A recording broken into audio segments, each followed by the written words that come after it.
도르트 6번째 시간입니다. 도르트 6주차입니다. 아직 첫째 교리 하고 있는데 선택과 유기에 대한 부분이고, 그 중에 드디어 선택이라는 게 무엇인지를 자세히 상세히 잘 써놓은 데에 왔습니다. 근데 그동안은 짧아서 이렇게 이것저것 설명거리를 많이 쓸 수가 있었는데, 오늘은 너무 말이 길어서,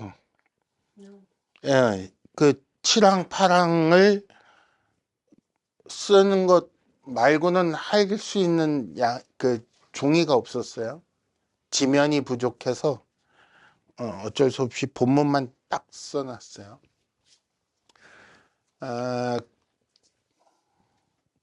그 이왕에 그렇게 되는 거, 양이 좀 많아서 거기다 복잡해서 알아보기 힘들어서 이렇게 인덴트를 해가지고 끊어서 막 이렇게 좀 이해를 돕는 식으로 해보려고 했어요. 봅시다.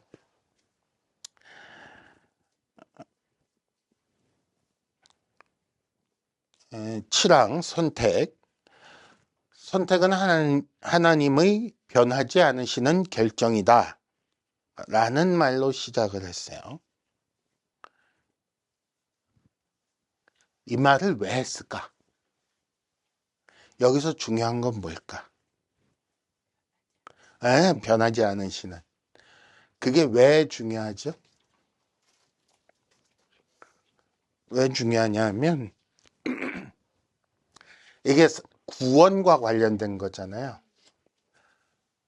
하나님의 선택이라는 결정이, 누군가를 구원하시기로 선택하셨다라는 하나님의 결정이 변한다면 우리의 구원도 변동의 가능성이 있다는 얘기예요. 근데 그 하나님의 선택이라는 결정이 변하지 않는다면 우리의 구원도 역시 변하지 않는다라는 얘기를 하고 있는 거예요. 그러니까 그렇게 정리를 하고 나면 무슨 생각이 드느냐 하면, 이제 나쁜 쪽으로 마음을 먹으면 무슨 생각이 드느냐 하면, 그래? 내가 한번 깽판 쳐봐? 라는 생각이 들 수가 있어요. 어디 그래도 구원할 수 있는지 한번 해볼까? 뭐 이런 생각을 하는 사람들이 있는데, 보통은 그런 경우에는 이제 선택되지 않은 케이스일 가능성이 높아요. 이 얘기를 그럼에도 불구하고 하는 이유는 믿는 자들을 안심시키려는 거예요. 안심. 믿는 자들이 안심하지 못하는 가장 큰 요인은 뭘까? 구원과 관련해서 신자들이 불안감을 느끼는 요인은 뭘까?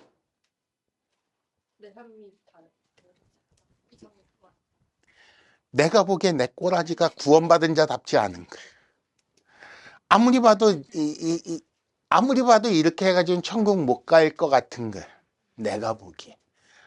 때로는 안타깝기도 하고 스스로 보기에도 한심하기도 하고 자포자기하고 싶기도 하고 할 만한 때들이 생기는 거예요. 자꾸 그게 어쩌다 한 번이 아니고 자꾸 그런 일이 생기는 거예요. 살다 보면. 그럴 때마다 걱정하지 마. 이제라도 괜찮아. 지금도 괜찮아. 라고 계속 말을 해주고 있는 거예요. 변하지 않는 결정이다. 근데 그 결정에 따라 하나님께서는, 자, 첫 번째, 창세전에 오직 은혜로 라고 했어요. 창세전이라는 말과 오직 은혜라는 말을 왜 붙여놨을까? 무슨 얘기를 하고 싶을까? 여기 들어가 있는, 숨어 있는 얘기는 네가 뭔가를 하기 전에 라는 말이에요. 그래서 네가 뭔가를 하지 않았어도 라는 말이 들어있는 거예요.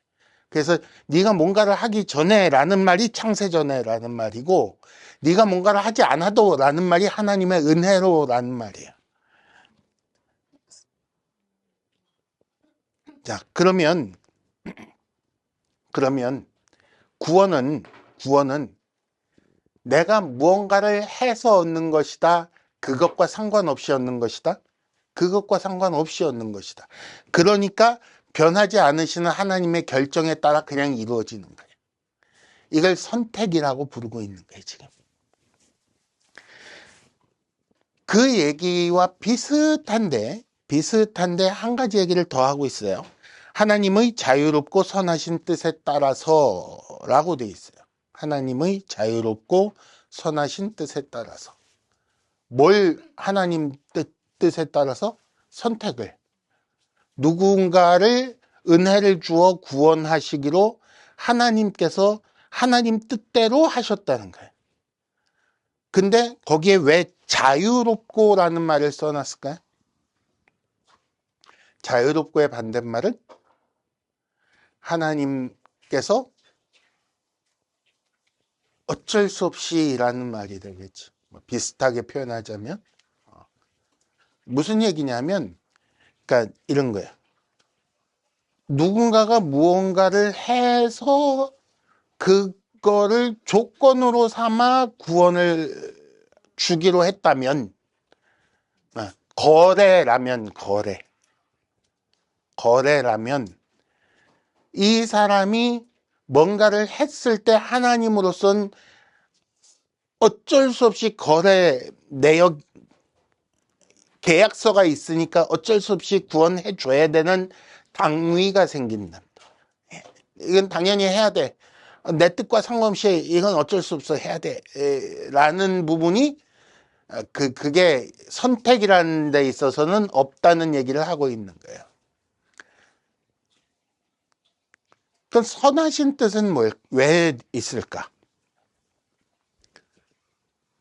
왜 거기다가 하나님의 선하신 뜻이라고 써놨을까?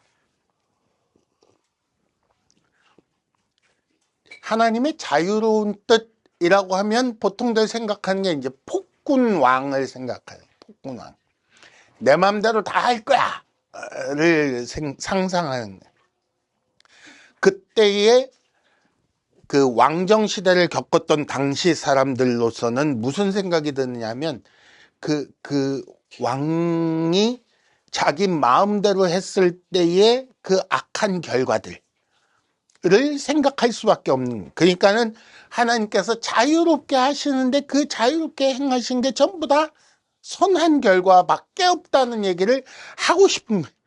그러니까 자유롭고 선하신 뜻에 따라 하나님은 선하신 분이다 라는 얘기를 하고 있는 거예요.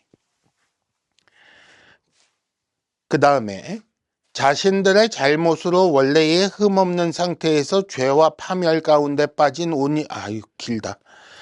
자신들의 잘못으로 원래의 흠없는 상태에서 죄와 파멸 가운데 빠진 온 인류 가운데서라고 돼 있어요. 자, 하나님께서 누구를 구원하신다 했느냐 하면 온 인류 가운데서 어떤 사람을 선택하신다. 선택하사 구원하신다. 아니면 구원하기로 선택하셨다는 얘기를 하는 거예요. 근데 이 온 인류는 어떤 상태냐면 원래는 흠없는 상태. 자신들의 잘못으로 1, 2, 원래의 흠없는 상태에서 3, 죄와 파멸 가운데 빠진 4, 온 인류 가운데서 중에 4번부터 본 거예요. 온 인류 가운데서 누군가를 택하는데 그 온 인류는 2, 원래의 흠없는 상태. 원래는 흠없는 상태로 지어졌는데, 근데 1, 자기들의 잘못으로 말미암아 3, 죄와 파멸 가운데 빠져 있어요. 이게 온 인류의 상황이라는 거예요. 그런 상태에서 누군가를 뽑아서 구원하기로 택하여 두셨다. 이걸 선택이라고 한다라고 설명하고 있는 거예요.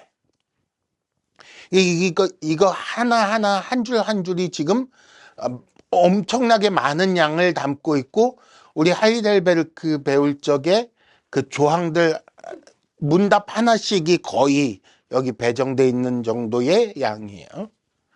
그 다음에 정하신 수의 사람들을 선택하셨어요. 무제한으로 선택이 아니에요.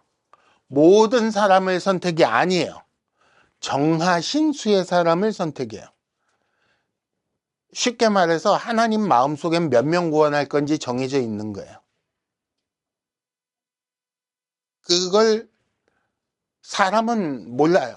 하나님 계획 안에만 있어요. 하나님께서 그 정식으로 분명하게 몇 명 그리고 알려주신 적이 없어요.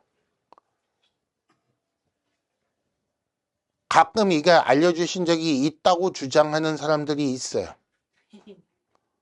14만 4천이라고 아주 열성적으로 부르지.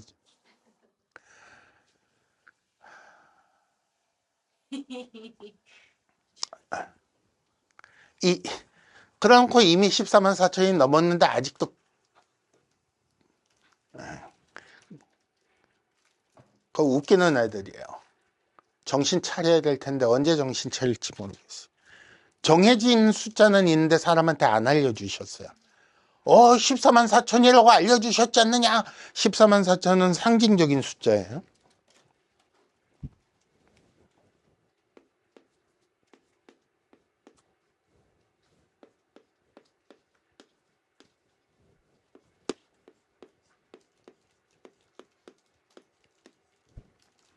이게 14만 4천의 의미예요. 이건 뭘까요? 구약의 12지파, 이거는 신약의 12사도, 이건 군대의 숫자예요. 그러니까 구약과 신약의 군대와 같이 많은 숫자라는 말이에요. 뭐 자세한 거는 혹시 나중에 요한계시록 하게 되면 얘기를 하기로 합시다. 어쨌든 정해진 숫자는 있는데 사람은 몰라요. 그 다음 그리스도 안에서 구원하시기로 택하셨어요. 그리스도 안에서 택하셨다라는 말의 의미는 뭘까?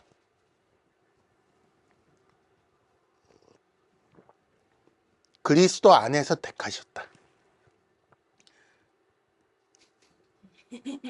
그리스도 안에서 택하셨다.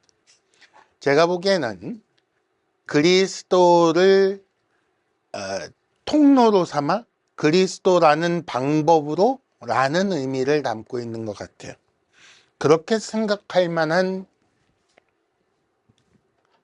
이유가 히브리어에 브라는 전치사가 있어요.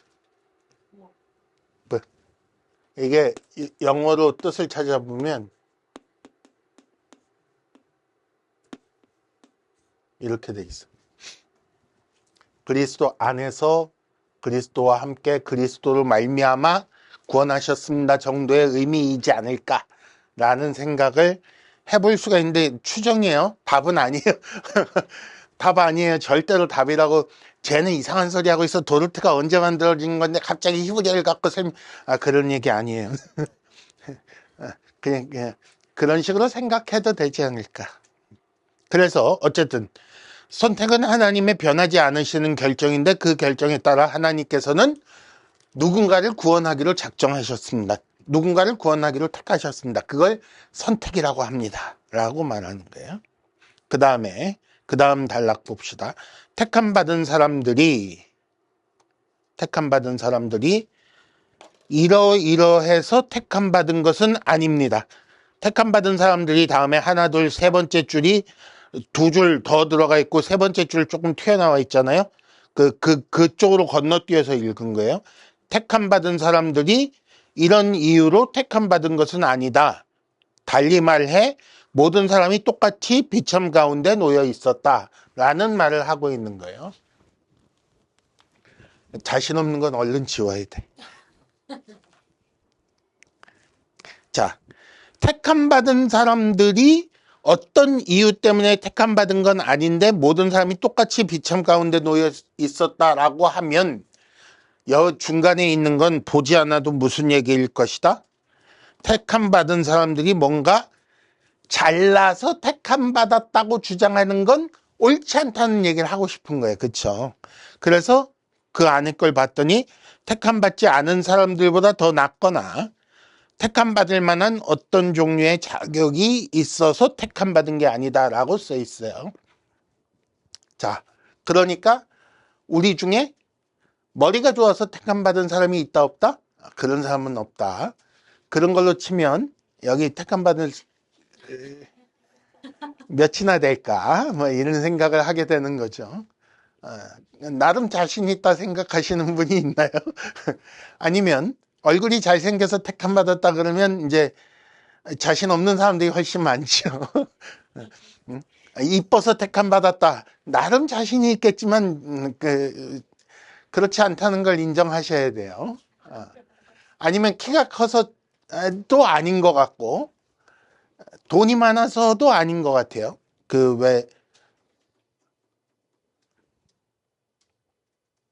그 영화 하나 있었는데 그 마야 달력에 뭐 몇 년도에 지구 멸망이라 그래가지고 그 연도수 가지고 나온 영화가 있어요. 2000 몇 이게 숫자이 그 왜 마지막에 배 이렇게 쫙 나간 그 노아의 방주 모티브로 만든 건데 그 사람들이 이제 돈을 많이 내고 자리를 사서 타거든요. 구원은 그렇게 돈으로 받는 거 아니에요. 거기 나오는 그 영화에 나오는 사람들은 돈 때문에 구원받을 수 있었는지 모르지만 구원은 돈으로 받는 거 아니에요. 헌금 많이 한다고 구원받는 거 아닙니다. 굳이 많이 하실 생각 하지 않으셔도 돼요. 뭐하러 자꾸 많이 하나 몰라. 이런 얘기 되게 싫어하는 목사님들 계시죠.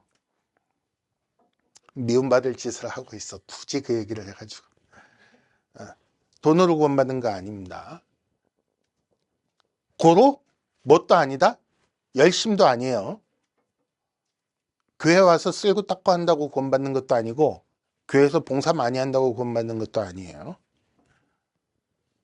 교회 와서 성경 시험을 봤는데 100점 맞아야 구원받는다도 아니에요. 나는 성경을 모르니까 구원 못 받을 거야 라는 생각하시면 안 돼요. 그런 식으로 뭔가 다른 사람과 이거를 비교해서 사람 대 사람으로 비교해서 누구는 구원받을 만하고 누구는 구원받을 수 없다라고 생각하시면 안 된다는 얘기를 굳이 이렇게 어렵게 하고 있는 거예요. 한마디면 될 걸 괜히 시간 질질 끌면서. 이해가 되세요? 사람 사이의 차이로는 구원이 결정되지 않는다는 얘기를 하고 있는 거예요. 이 얘기를 지금 중요하게 해야 되는 이유 중에 하나는 뭐 있냐면 많은 교회 안에 있는 사람들이 자기들끼리 쟤는 글렀어를 시전하고 있어서 그래요. 뭘 보고 쟤는 글렀어 얘기를 하죠? 보통? 뭘 보고 쟤는 글렀어 얘기를 예를 들어서 예배를 안 빠지고 나와야 되는데 빠졌다. 헌금을 안 빼먹고 해야 되는데 빼먹었다. 봉사를 많이 해야 되는데 봉사 전혀 안 하더라. 땡 치면 집에 가고 5분 후 예배 시작하고 5분 후에 왔다가 축도 시작할 때쯤 도망가더라. 그러니 쟤는 글렀다. 뭐 이런 얘기들 한단 말이에요. 근데 그걸로 기다 아니다 택함 받았다 못 받았다를 판정할 수 있다 없다? 없어요. 없어요. 그 얘기를 여기서 하는 거예요. 택함 받지 않은 사람들보다 더 낫기 때문에 택함 받은 게 아니에요.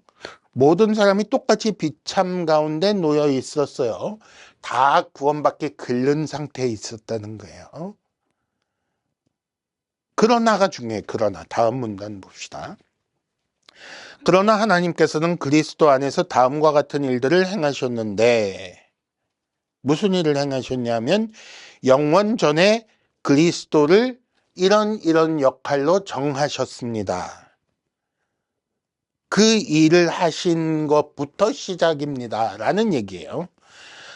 비참 가운데 놓여있는 사람들을 구원하기로 택하시기 위해 제일 먼저 하신 일은 그리스도라는 분을 어떤 역할을 맡기기로 정하시는 것부터 시작인 거예요. 근데 그 계획을 언제 하셨다? 창조 전에. 그러니까 영원 전에라고 부르고 있는 거예요. 영원이라는 상태는 시간과 상관없는 상태, 시간이라는 게 창조되기 전 상태라고 자꾸 얘기를 했는데, 근데 거기에 전후가 어떻게 생기지? 종말 이후에도 영원이 되기 때문에 그래요. 종말 이후에도 영원이 되기 때문에 창조 전의 영원을 영원 전이라고 부르고, 종말 이후의 영원을 영원 후라고 불러야 그래도 구분이 되지 않을까라고 생각을 하는 거예요. 그러니까 창조 이전에 하나님께서 그리스도를 이렇게 이런 일을 맡기기로 정하셨다는 거예요. 이 옆에다가 이거를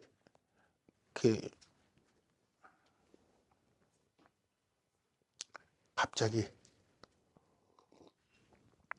어려운 얘기를 해서 멋있어지고 싶었는데 안 하기로 했어요. 자, 그리스도를 무슨 일을 맡기기로 하셨냐면, 첫째, 모든 택함 받은 사람의 중보자로. 이게 지금 앞에 그리스도 안에서 구원하기로 택하셨다에 그리스도 안에서가 여기서 설명되고 있는 중이에요. 모든 택함 받은 사람의 중보자로. 중보자가 하는 일은 뭐예요? 중간자 역할을 하는 중간자. 여기에 하나님 있고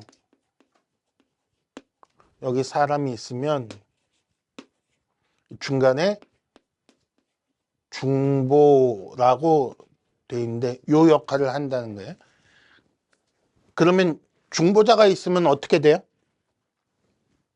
하나님 보시기엔 누가 보인다? 중보자가 보이는 거예요. 사람이 보이는 게 아니고. 그러면 하나님 보시기에 사람의 죄가 보인다 안 보인다? 보고 싶은데 중보자가 가렸어요. 아무리 죄를 지어도 중보자가 그 죄에 대해서 이렇게 우리 막 하는 말로 군대식 막 하는 말로 중보자가 그 앞에서 카바 쳐주면 안 보이는 거야. 그렇잖아요. 그 얘기를 하고 있는 거예요. 그래서 그리고 사람이 보기에 누가 보이는 거야? 중보자가 보이는 거야. 하나님이 보이는 게 아니고. 그렇죠? 서로 간에 누군 그 전세 사기는 어떻게 쳐요? 중보 역할을 맡은 공인중개사가 중간에 사기에 끼는 거예요. 그 전세 사기가 되는 거예요. 왜 그런 거예요? 세입자는 집주인을 볼 수가 없어서 그런 거예요. 근데 이 경우는 전세 사기는 아니에요. 그 다음에 두 번째, 그리스도를 어떤 존재로 정하셨냐면 그들의 머리를, 그들은 누구냐면 모든 택함 받은 사람을 말하는 거예요. 택함 받은 사람의 머리로 라는 말이에요. 자, 그러면 머리라는 말은 여기서 뭐예요? 머리라는 말로 표현되는 건 지금식으로 얘기하면 대표자라는 의미예요. 대표자. 모든 택함 받은 사람의 대표자 자리에 그리스도가 앉기로 하셨다.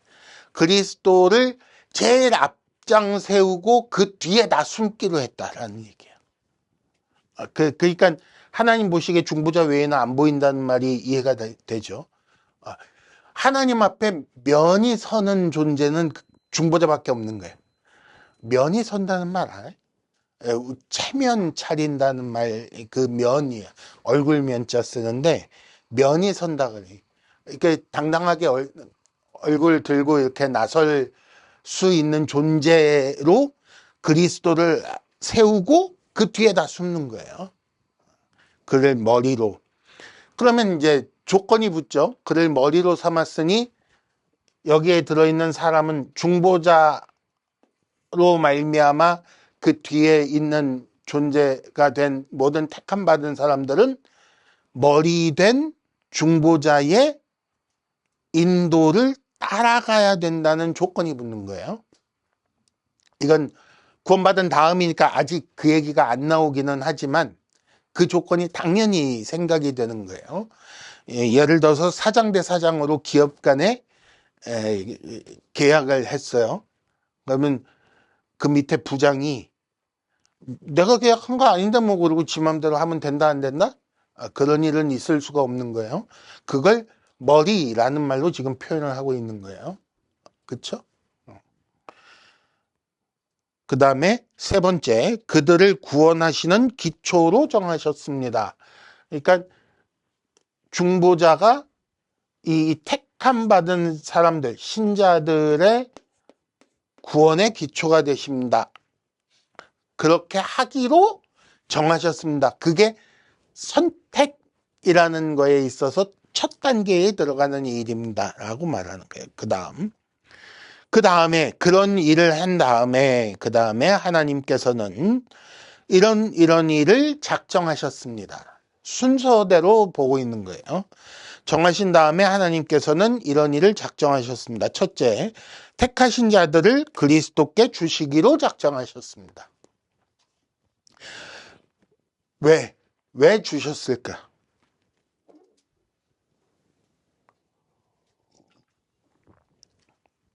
커피 마시려고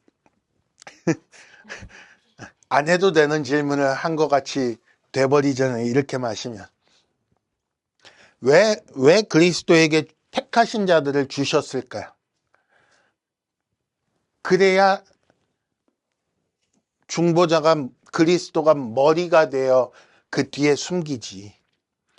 나는 그리스도와 상관이 없어. 그리스도의 소유가 아니야. 그리고 옆으로 삑 삐져나와서 자기 맘대로 하는 사람을 어떻게 소속돼 있어야 그 중보자가 머리가 돼서 뭘 하든지 할 거 아니에요.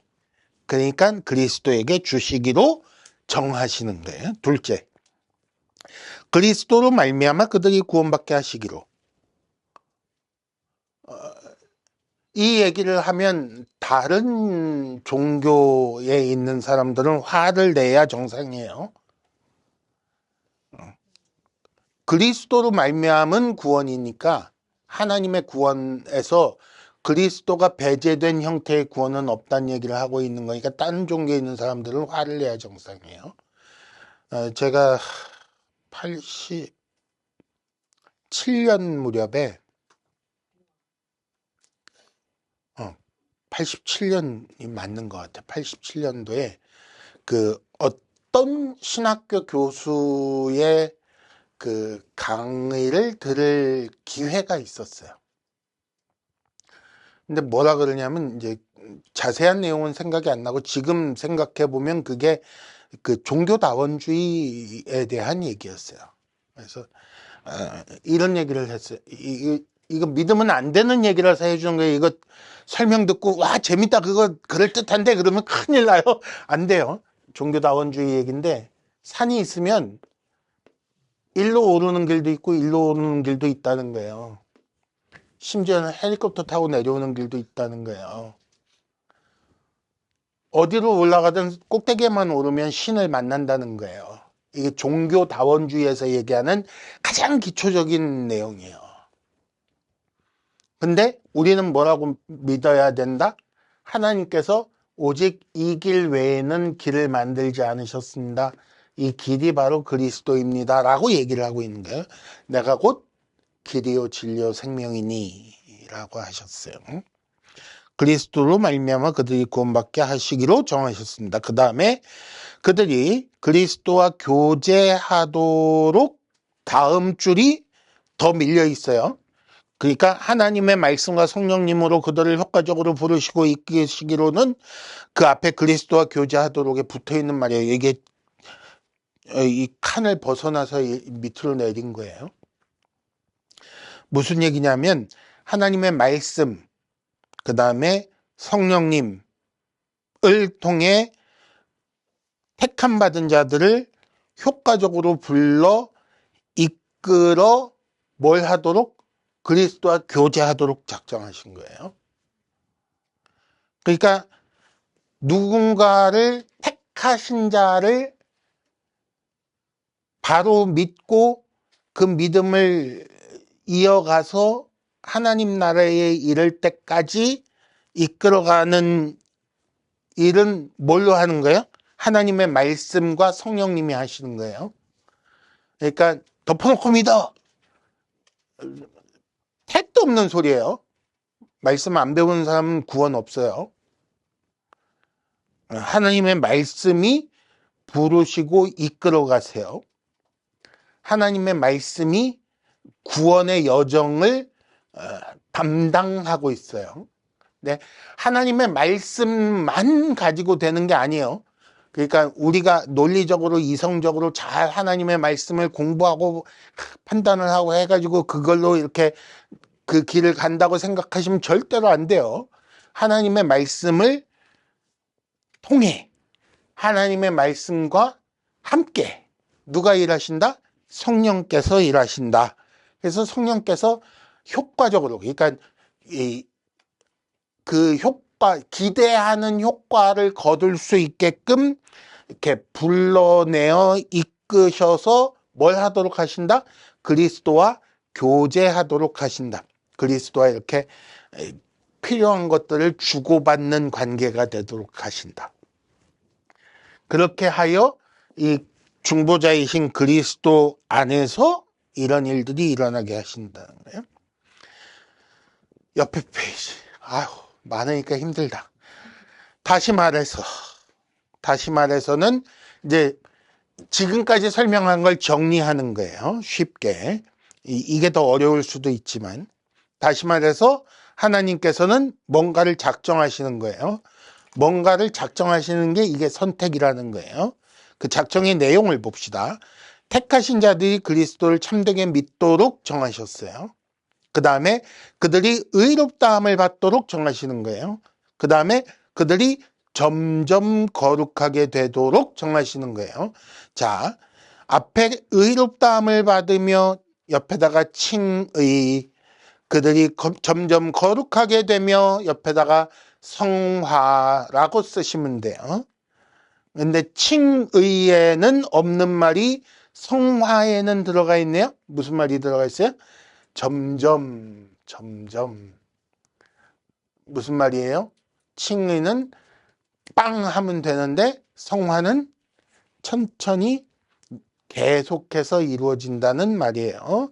이렇게 말하면 또 어떤 분들은 무슨 소리냐, 요새 학계의 정설이 그렇지가 않다, 뭐 이런 얘기들 하시는 분들 계실 텐데,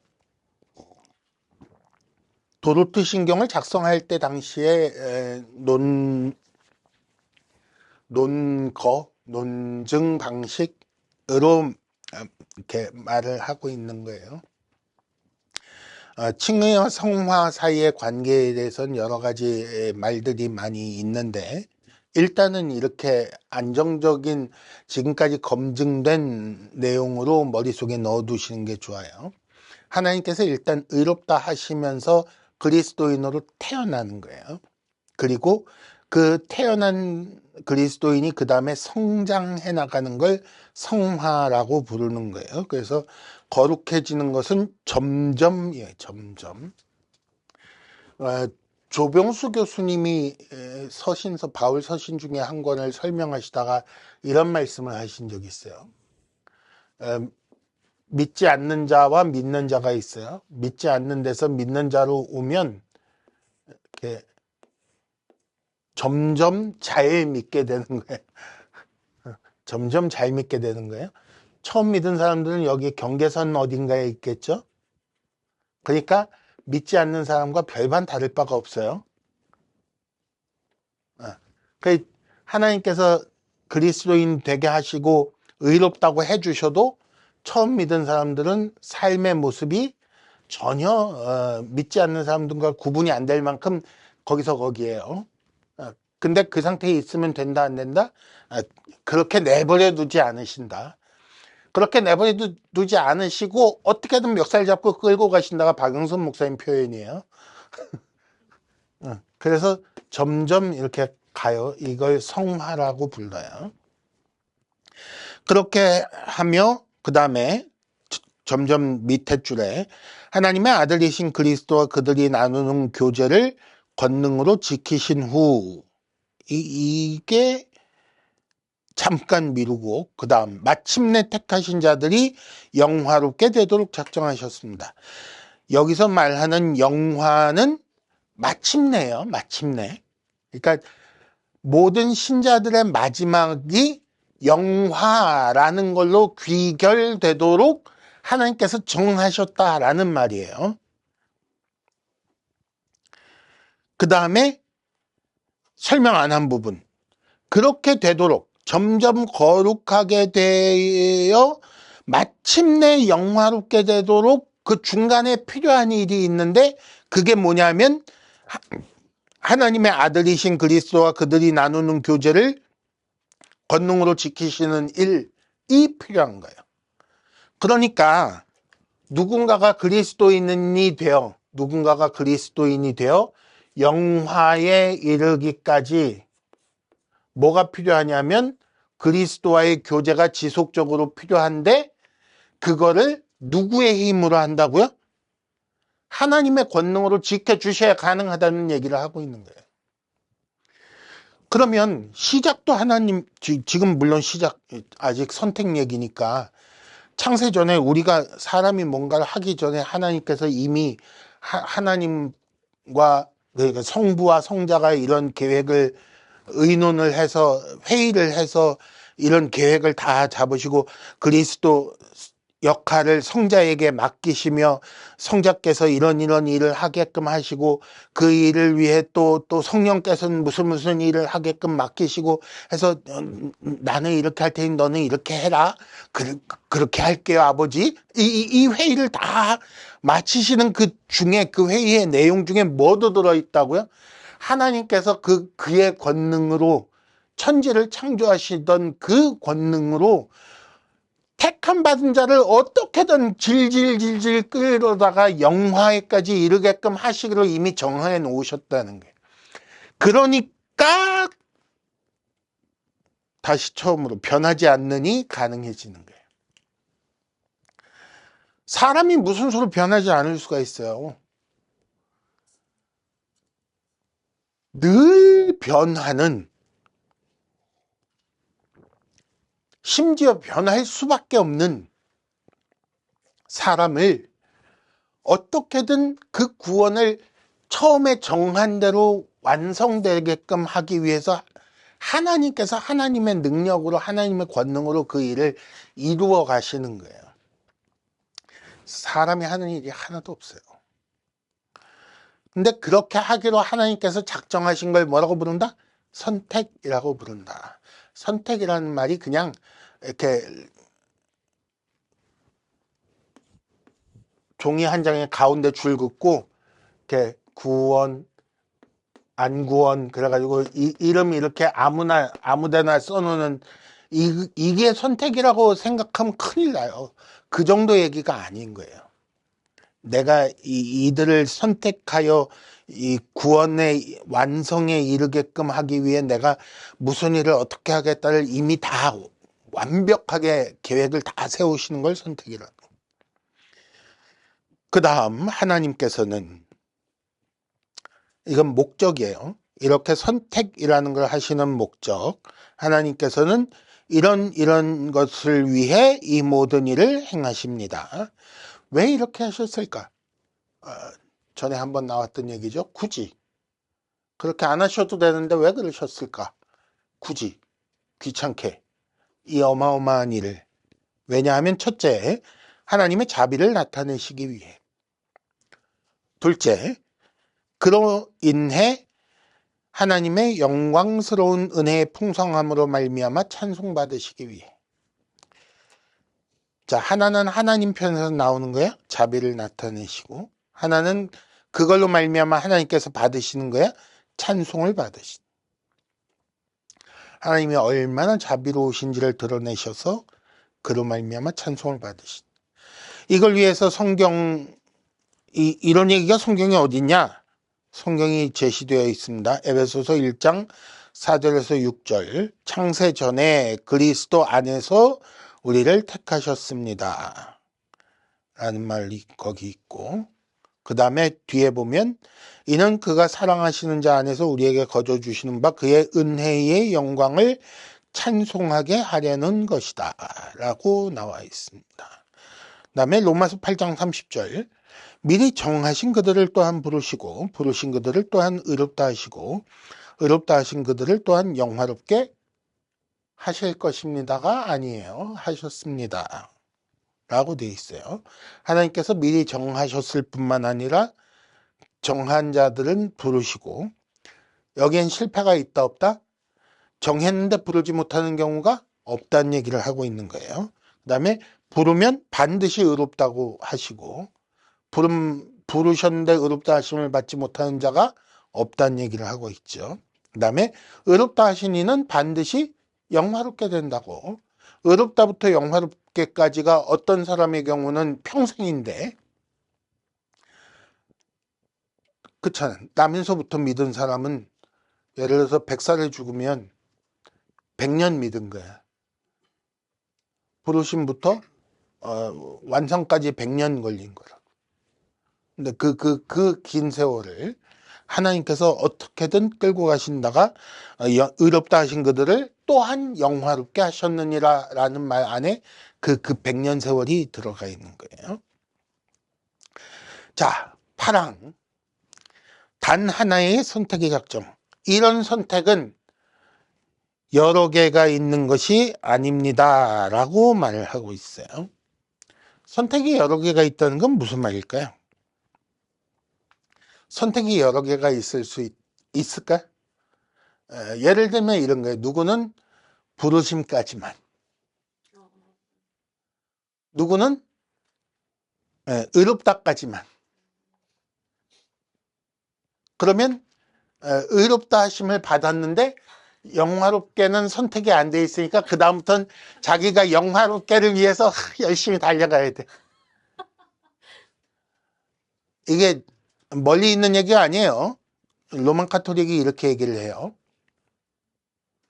그래서 세례를 받으면 세례를 받는 순간 원죄와 세례 받을 때까지의 자범죄는 씻어지고 일단 하나님의 백성이 되어 의롭다 하심을 얻지만 그 다음에 영화까지는 자기가 가야 되는 거예요. 열심히 이렇게 달려가야 되는 거예요. 그러니까 이 세상에 사는 동안 다 못 달려가면 연옥에 가서 마저 달리고 가야 돼요. 살이 쪽쪽 빠지겠지. 그래서 한때 어떤 사람들은 보통은 나면서 이렇게 세례를 주는데 한때 어떤 사람들은 세례받기를 일부러 늦추었다라는 기록이 있어요. 그래 죽기 전에 직전에 이렇게 세례를 받으면 그때까지의 자범죄가 다 씻어지고 한 방에 연옥을 안 거치고 한 방에 갈 수 있으니까 꾀를 냈다라는 얘기가 있습니다. 근데 선택이 그렇게 여러 개가 있는 게 아니에요. 구약과 신약 아래에서 구원받기로 택함받은 모든 사람에게는 단 하나의 같은 선택만이 있습니다. 왜 그렇게 보아야 하는가? 성경은 하나님의 선하신 기쁨과 목적과 계획의 뜻이 하나라고 선포하기 때문입니다. 그래서 이 하나밖에 없는 선택의 작정에 따라 하나님께서는 우리를 택하셨습니다. 근데 그 안에 설명이 더 들어있죠. 우리가 첫째, 은혜와 영광에 이르고, 둘째, 구원받으며, 셋째, 우리를 위해 예배하신 구원의 길을 걷도록 선택하십니다. 첫째는 은혜와 영광에 이르고 무슨 얘기일까요? 이거는 영화롭게 되는 얘기가 아니에요. 이 처음에 그 하나님으로부터 딱 부름받는 그 순간을 얘기하는 거예요. 그렇게 해서 구원받으며 셋째, 그 이후로 구원의 길을 걸어가는데 개척하는 게 아니에요. 예배하신 길을 가는 거예요. 주께서 이미 설정해 놓으신 트레이닝 코스가 있는 거예요. PT 받는 거예요. 그때부터. 이해가 되세요? PT 받는 거예요. 하나님께서 자 오늘은 30회 3세트 그러면 이제 자 마지막 숫자는 빼고 9호 30 그러면 자 처음부터 다시 3세트 하는 거예요.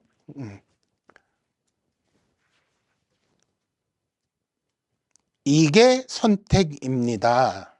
선택이라는 게 참 내용이 많죠. 네. 정신없이 했는데 질문.